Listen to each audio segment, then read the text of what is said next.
जे PL इनामदार नथुराम गोपाळ गोडसे आणि doctor परचुरेंचे वकील होते, त्यांनी असं लिहिलं की सावरकर कोर्टामध्ये स्फिंक्सच्या पुतळ्यासारखे बसलेले असायचे. ते एकाही आरोपीकडे बघायचे नाहीत किंचितही. कदाचित एकाही आरोपीशी माझा संबंध आहे असं त्यांना दाखवायचं नव्हतं, म्हणून मुद्दाम त्यांनी हा आविर्भाव घेतलेला होता.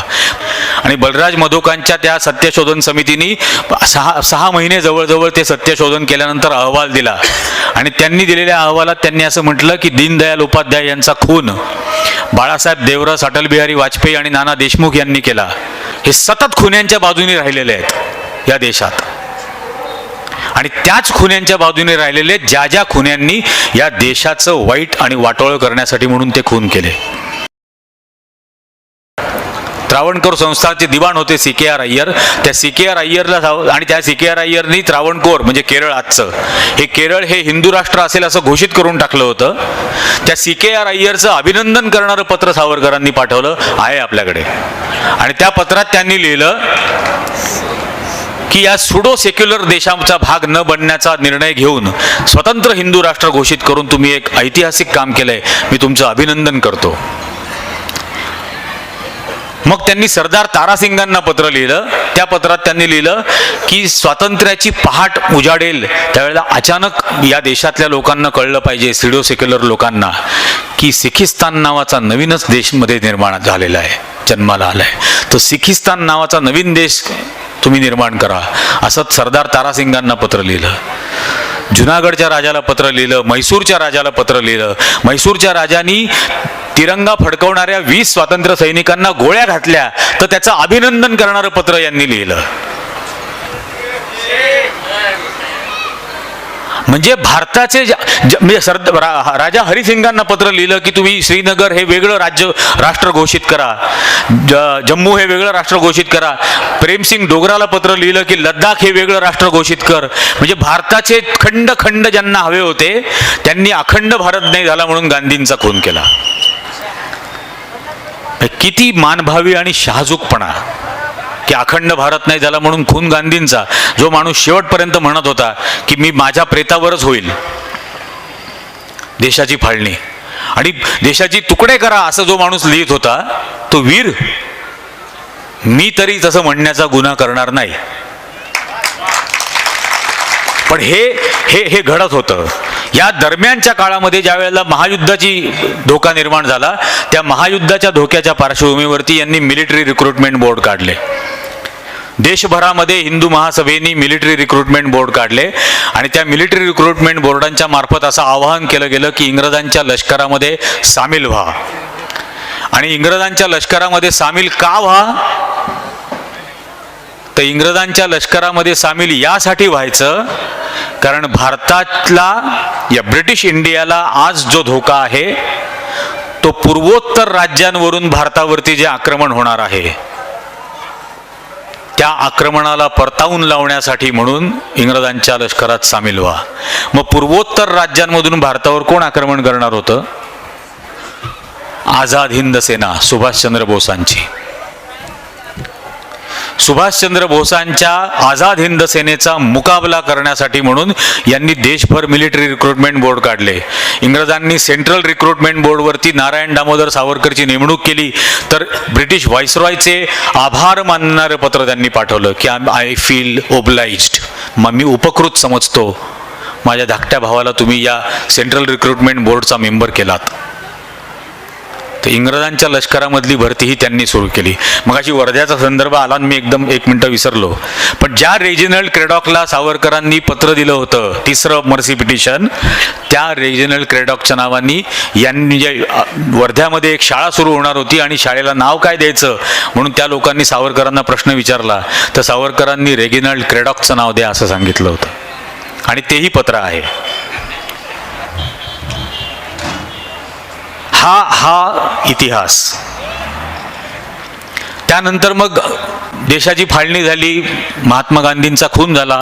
महात्मा गांधींच्या खुनामध्ये अनेक जणांनी हे खरं तर लिहिलं. PL इनामदारांचं पुस्तक आहे, जे PL इनामदार नथुराम गोपाळ गोडसे आणि डॉक्टर परचुरेंचे वकील होते. त्यांनी असं लिहिलं की सावरकर कोर्टामध्ये स्फिंक्सच्या पुतळ्यासारखे बसलेले असायचे. ते एकाही आरोपीकडे बघायचे नाहीत. किंचितही.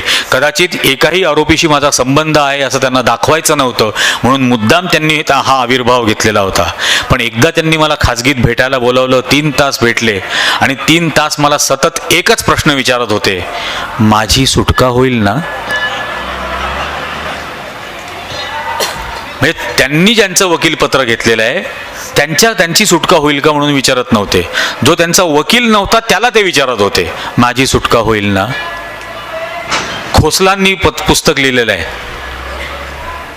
ते खोसलांनी लिहिलेल्या पुस्तकामध्ये जे न्यायमूर्ती होते, सिमला हायकोर्टामध्ये केस चालली आणि पुन्हा तो एक आहे, सुप्रीम कोर्टाने सावरकरांना निर्दोष सोडलं. सुप्रीम कोर्टच नव्हतं तेव्हा अस्तित्वात. सुप्रीम कोर्ट संविधान आल्यानंतर अस्तित्वात आलं. त्यामुळे दिल्लीमध्ये आत्मचरणच्या कोर्टामध्ये पहिल्यांदा केस चालली आणि मग सिमला हायकोर्टामध्ये केस चालली. सिमला हायकोर्टामध्ये न्यायमूर्ती खोसला होते आणि खोसलांनी न्यायमूर्ती असताना फाशी देण्याच्या आधी डेथ वॉरंट वाचून दाखवायला लागतं आणि नंतर शिक्षेला दिली जात असताना उभं राहायचं. तर त्यांनी लिहिलं, मी डेथ वॉरंट वाचून दाखवलं नथुरामला. त्यावेळेला नथुराम रडत होता आणि नथुराम म्हटला की संपूर्ण खटल्यादरम्यान तात्यारावांनी आमच्याकडे पूर्ण दुर्लक्ष केलं. किमान एक स्मितहास्य, किमान एक स्नेहाची भरलेली नजर, एवढा तरी दृष्टिक्षेप आमच्याकडे टाकतील असं वाटलं होतं, पण त्यांनी आमचा भ्रमनिरास केला. आणि नंतर फाशीला ज्यावेळेला नेत होते त्यावेळेला नारायण आपटे ओरडत होता, अखंड भारत जिंदाबाद. तर नथुरामच्या तोंडातून आवाजही फुटत नव्हता. तो ओक्साबोक्शी रडत होता आणि फासावर लटकवल्यानंतर 5 मिनिट त्याचं शरीर तडफडत होतं. एका खटक्यात नारायण आपटे मेला. कपूर कमिशनची ज्यावेळेला स्थापना झाली आणि हा एक म्हणजे काही अनुत्तरित प्रश्न अशा गोष्टींमध्ये राहतात की कपूर आयोगाची स्थापना झाल्यानंतर कपूर आयोगाच्या समोर सावरकरांचे जे सेक्रेटरी होते गजानन विष्णू दामले आणि बॉडीगार्ड होते आप्पा कासार, या दोघांची साक्ष आली आणि त्या दोघांनी त्या साक्षीत सांगितलं की संपूर्ण कट हा त्यांच्या निवासस्थानी रचला गेला आणि तेच याचे सूत्रधार होते. आणि कपूर कमिशननी मग तसा निस्संदिग्ध निष्कर्ष त्यांच्या आयोगाच्या अहवालात काढला की हे त्याचे सूत्रधार होते. पण कपूर कमिशनला जे पुरावे आले ते दोन्ही पुरावे अंडर 164 जिमी नगरवालांनी 48 सालीच रेकॉर्ड केलेले होते, पण ते न्यायालयासमोर आले नाहीत त्यावेळेला. आणि म्हणून for the lack of corroborative evidence त्यावेळेला न्यायालयातून त्यांची सुटका झाली. पण नंतर आयोगाने त्यांना इंडायक्ट केलं.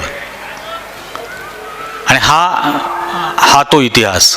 एक सती नावाचं पुस्तक आहे जे मी आता प्रसिद्ध करणार आहे, त्यांच्या पत्नीचं चरित्र.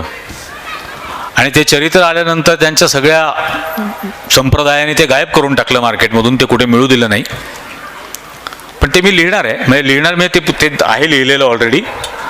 आणि आता ते कॉपीराईटच्याही बाहेर गेल्यामुळे आता ते प्रसिद्ध करणार आहे. त्यात त्यांनी यांच्याबद्दल बऱ्याच गोष्टी लिहिल्या आहेत की अंदमानातून आल्यानंतर यांचा ताळतंत्र सुटला होता. मला यांनी कधीही जवळ नाही केलं कारण की माझे दोन्ही गुडघे फुटले होते. पण माझे गुडघे फुटले कारण यांना कोलूवर ठेवलं आहे असं समजलं, म्हणून मी घरामध्ये 2 वर्ष गुडघ्यावर फिरत राहिले, त्यामुळे माझे गुडघे फुटले. पण त्यामुळे यांनी मला दूर लोटलं. पण दिवसभर वेगवेगळ्या बायका घरी यायच्या, दार बंद केलं जायचं, वेगवेगळे आवाज यायचे. आणि मी याबद्दल ज्यावेळेला घरात तक्रार करायचे त्यावेळेला घरचे मला म्हणायचे 10 वर्ष त्याची उपासमार झाली आहे. मग याची उपासमार 10 वर्ष झाली आहे तर मी काय पंचपक्वान्न जेवत होते का? हे त्यांच्या बायकोनी लिहून ठेवले, आपलं काही नाही ह्याच्यात. आणि त्यांचा ज्यावेळेला मृत्यू झाला त्यावेळेला हे घरी होते, मुलगी हॉस्पिटलमध्ये होती. हॉस्पिटलमध्ये येणार नाही म्हणून सांगितलं होतं. ती आजारी आहे, ती शय्येवरती जखडलेली आहे, माझ्यासाठी निरुपयोगी आहे, मी येणार नाही असं कळवलं होतं. आणि ती वारल्यानंतर ज्यावेळेला आप्पा कासार निरोप घेऊन आला त्यावेळेला त्यांनी आप्पा कासारला सांगितलं की तूच परत जा आणि तू तिला घेऊन स्मशानात जा, तिच्यावरती काय अंतिम संस्कार करायचे ते करून टाका, हातातली बांगडी आणि अंगठी काढून घ्यायला विसरू नका. आणि त्यांचा प्रधानमंत्री आज विचारतो पटेलांच्या अंत्यसंस्काराला नेहरू गेले होते का? नेहरू गेले होते, पण सावरकर त्यांच्या बायकोच्या अंत्यसंस्काराला नाही गेले. नेहरू गेले होते का भगतसिंगांना भेटायला? हो गेले होते नेहरू भगत सिंगांना भेटायला, पण जेलमध्ये असताना अमित शहाला भेटायला तू नव्हता गेला.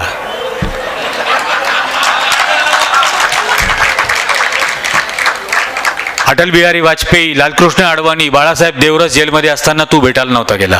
तू सरदारजीचा वेश घालून फरार. त्यामुळे मूल्यांसाठी कसं उभं राहायचं, मूल्यांसाठी किती किंमत चुकवायला लागते आणि किती किंमत त्यासाठी चुकवावी लागेल याची आम्हाला जास्त कल्पना आहे. त्यामुळे देशभक्तीची प्रमाणपत्र आमच्याकडे नका मागू, ती वाटण्याचाच अधिकार आम्हाला आहे.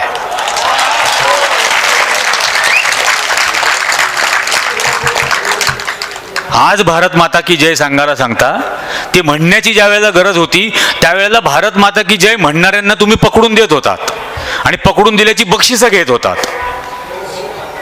आणि हे वास्तव असताना आज मी मुस्लिम साहित्य संमेलनामध्ये सुद्धा पनवेलला ते बोललेलो होतो की काहीही न्यूनगंड बाळगण्याची गरज नाही. 29 सप्टेंबर 1857ला ज्या वेळेला ब्रिटिश सैन्य हे दिल्लीमध्ये पुन्हा शिरलं आणि दिल्ली काबीज केली, त्याच्या दुसऱ्या दिवशी 30 सप्टेंबरला इंग्रजांनी 28,000 मुसलमानांना फाशी दिलं आणि ईस्ट इंडिया कंपनीच्या गव्हर्नरने लिहून ठेवलं की दिल्लीतल्या प्रत्येक झाडावर एक मुस्लिमाचं प्रेत आहे. एवढं बलिदान दिलेलं आहे. भारत सरकारने एक लिस्ट ऑफ मार्टियर्स प्रसिद्ध केली आणि भारत सरकारने प्रसिद्ध केलेल्या लिस्ट ऑफ मार्टियर्समध्ये जे फासावर गेले ते नाही, पण जे आंदोलनामध्ये बळी पडले, जे लाठीचार्जमध्ये बळी पडले, जे गोळीबारामध्ये मेले, जे तुरुंगातल्या हाल अपेष्टांमध्ये मेले, अशांची यादी अल्फाबेटिकल प्रसिद्ध केली आहे. आपण महाराष्ट्रात बाबू गेनू खूप माहिती आहे, पण 3 बाबू गेनू होते हे आपल्याला माहीत नाही. 3 बाबू गेनू होते, 3ही बाबू गेनू मुस्लिम होते, पण हे सांगितलं जात नाही. ती अल्फाबेटिकल लिस्ट जर काढली तर त्यातले 80% कोण होते हे बघा. आणि ती इंग्लिशमध्ये, माझा आता प्रयत्न आहे तो मराठीमध्ये आणि हिंदीमध्ये आणण्याचा. 5 ओळीमध्ये त्या व्यक्तीचा परिचय दिलेला आहे की हा कुठल्या गावचा होता, कुठे होता, कुठे आंदोलनात भाग घेतला, कशा प्रकारे याचा मृत्यू झाला. अतिशय संक्षिप्त स्वरूपात आहे. आणि 6 खंड भारताचे आहेत. लिस्ट ऑफ मार्टियर्सचे 6 खंड आहेत. त्या 6 पैकी एक अख्खा खंड महाराष्ट्राचा आहे. एक अख्खा खंड क्रमांक 3. आणि म्हणून तर आपण आपल्या लोकांना जागं करणं खूप जास्त जरुरी आहे. आज हा जो संपूर्ण कारस्थान आहे, महापुरुषांची बदनामी करायची, ते कटकारस्थान करायचं, नसलेल्या महापुरुषांचं उदात्तीकरण करायचं. म्हणजे दीनदयाळ उपाध्याय, मी इथंही येताना पाहिलं, ते मार्गाचं पण एका नाव आहे आणि एक ट्रस्ट पण आहे. दीनदयाळ उपाध्यायांचं नाव दिलं एका रेल्वे स्टेशनला मुघलसरायला. आणि दीनदयाळ उपाध्यायांची हत्या झाल्यानंतर जनसंघाने एक सत्यशोधन समिती नेमली, फॅक्ट फाइंडिंग कमिटी. त्या सत्यशोधन समितीचे प्रमुख होते बलराज मधोक, जे जनसंघाच्या संस्थापक सदस्यांपैकी एक होते. आणि बलराज मधोकांच्या त्या सत्यशोधन समितीने 6 महिने जवळजवळ ते सत्यशोधन केल्यानंतर अहवाल दिला. आणि त्यांनी दिलेल्या अहवालात त्यांनी असं म्हटलं की दीनदयाळ उपाध्याय यांचा खून बाळासाहेब देवरस, अटल बिहारी वाजपेयी आणि नाना देशमुख यांनी केला. यांनी ज्याचा खून झाला त्याचं नाव दिलं रेल्वे स्टेशनला आणि खुन्यांना दिलं भारतरत्न. आणि म्हणून हे सतत खुन्यांचाच पुरस्कार करणारे आहेत. इंदिरा गांधींच्या खुन्यांचं वकीलपत्र घेणारे राम जेठमलानी, जनरल वैद्यांच्या खुन्यांचं वकीलपत्र घेणारे राम जेठमलानी, नथुराम गोडसेचं वकीलपत्र घेणाऱ्या प्राणनाथ लेखींची सून यांची आता मीनाक्षी लेखी केंद्रीय मंत्री, हे सतत खुन्यांच्या बाजूने राहिलेले आहेत या देशात. आणि त्याच खुन्यांच्या बाजूने राहिलेले ज्या खुन्यांनी या देशाचं वाईट आणि वाटोळं करण्यासाठी म्हणून ते खून केले. एकाही मुसलमानांनी या देशातल्या एकाही मोठ्या माणसाचं खून केलेलं नाही. त्यामुळे तोही न्यूनगंड बाळगायचं कारण नाही. अगदी आत्ता गौरी लंकेश पर्यंत कोणीही नाही, सगळे याच एकाच विचारसरणीचे होते. कारण या विचारसरणीमध्ये रोबोट तयार केले जातात. विचारच करायचा नाही, प्रश्नच विचारायचे नाहीत, रोबोट बनवायचं आणि सांगितलं तेवढं ऐकायचं. व्याख्याच त्यांची आहे एकचालक अनुवर्तित. आता एकचालक अनुवर्तित म्हटल्यानंतर एकच चालक, एकच जण सांगणार, बाकीच्यांनी फक्त त्याचं वर्तन करायचं, अनुकरण करायचं. त्यामुळे तुमचं प्रोग्रामिंग केलं जाणार येणाऱ्या लोकांचं, आणि त्याप्रमाणे फक्त वागत राहणार. सगळ्यांनी वागत राहायचं. महात्मा गांधी प्रातस्मरणीय म्हणायचं, पण महात्मा गांधींच्या मृतदेहावर प्रेम करतात, आयुष्यावर नाही. आयुष्यावर प्रेम नाही त्यांचं. ते ज्या पद्धतीने जगले, ज्या मूल्यांसाठी जगले, त्यावर किंचितही प्रेम नाही. त्यांच्या मरणावर प्रेम आहे, अतोनात प्रेम आहे मरणावर, म्हणून प्रातस्मरणीय. ते ही सगळी ढोंगबाजी आहे. आणि या सगळ्या ढोंगाच्या विरोधामध्ये काही पर्याय जेव्हा उरत नाही त्यावेळेला विद्रोहच असतो, आणि तो करणं भाग आहे. तो करणं भाग आहे, कारण माझं बालसंगोपन संपूर्ण माझ्या लहानपणाचं हे एका अत्यंत धर्मनिरपेक्ष, जातनिरपेक्ष अशा कुटुंबात आणि समाजात झालं. पण ते झालं याचं कारण तसा समाज असावा याची किंमत माझ्या वाडवडिलांनी चुकवलेली होती. ते स्वातंत्र्य आंदोलनांमध्ये होते. आज माझ्या मुलीला तसं भयमुक्त आणि लोकशाहीवादी धर्मनिरपेक्ष वातावरण मिळावं असं मला वाटत असेल तर त्याची किंमत चुकवायला मी तयार राहावं लागेल. त्या 33 कोटींपैकी कोणी खाली येऊन माल ते देणार नाही. त्याची किंमत आपल्याला चुकवायला लागेल. लोकशाही, समाजवाद, धर्मनिरपेक्षता ही ताम्रपटावर लिहून मिळालेली नाही. ती टिकवण्यासाठी प्रत्येक पिढीला किंमत चुकवायला लागेल. माझी किंमत चुकवायला मी तयार आहे. त्यासाठी वाटेल तिथं जाऊन बोलायला तयार आहे, आणि जे खरं आहे ते बोलेन. सत्य सांगणं आणि सैतानाला शर्मिंदा करणं हेच पत्रकाराचं काम आहे. ते मी करत राहणार. आदमी मरने के बाद कुछ नहीं बोलता, आदमी मरने के बाद कुछ नहीं सोचता. कुछ नहीं सोचने या कुछ नहीं बोलने पर आदमी मरी जाता है. आणि मला तसं प्रेतासारखं निष्प्राण जगायचं नाही. मी जिवंत आहे तर जिवंत आहे हे दिसणं जरुरी आहे, आणि म्हणून बोलत राहणं जरुरी आहे. तुम्हीही जिवंत आहात असं तुम्हाला वाटत असेल तर सिद्ध करा. आजच्या या विद्रोहीच्या संमेलनामधल्या या 17व्या संमेलनात हा परिसंवादाचं आयोजन केलं. खूपच महत्त्वाचा विषय होता, आणि त्यातल्या एका पात्राबद्दल मला बोलण्याची संधी दिलीत याबद्दल मी संयोजकांचे, संमेलनाचे, आपणा सर्वांचे अतिशय मनपूर्वक आभार मानतो. जय हिंद, जय भीम, जय महाराष्ट्र.